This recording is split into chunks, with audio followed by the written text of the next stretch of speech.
Welcome to our channel. The morning show director Mimi let her on that episode 6 sex scene.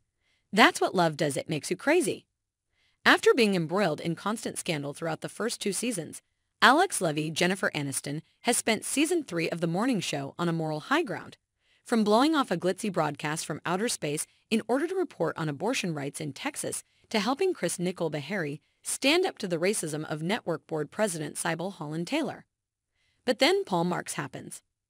Episode 6, the Stanford student, sees Alex interview Paul John Hamm, the tech billionaire attempting to buy the network, on her show in an attempt to unearth his past and investigate whether she and her colleagues will be able to maintain their journalistic independence under his ownership. Alex confronts Paul on air about a piece of intel she's received. An anonymous previous mentee of his, its current UBA News president Stella Lee, feels she was taken advantage of, having sold him a $1 billion idea for $50,000 when she was too naive to know better. On top of that, Paul took code that Stella developed to aid grassroots activists and used it for predictive policing technology. All things considered, the unnamed Stanford student fell into a depression and attempted suicide. Despite his surprise, Paul delivers a surprisingly elegant almost apology. He says that his obsession with his work and disregard for other people around that time ruined his marriage, that he's since reevaluated his company's culture and policies, and that he owes the Stanford student a conversation.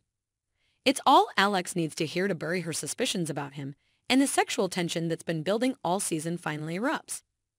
After shooting the interview at Paul's house, the two make out, leading to a long-lasting and artfully shot sex scene. By the morning, Alex and Paul are in a committed romantic relationship. And of course, in true morning show fashion, things are simultaneously hitting the fan for every other character. Bradley Reese Witherspoon gets a visit from her brother, Hal Joe Tippett, and learns that Hal wants to turn himself into the FBI despite everything Bradley and Corey Billy Crudup did to cover up his involvement in the January 6th insurrection. Laura Julianna Margulies confronts Hal about needing his support to get back together with Bradley. Ship Mark Duplass proposes to Isabella Hannah Letter, and it goes badly. Stella prepares to leave UBA after Alex and Paul's interview, but Paul surprises her by offering her Corey's job. Thanks you for watching. Stay connected with us for more videos.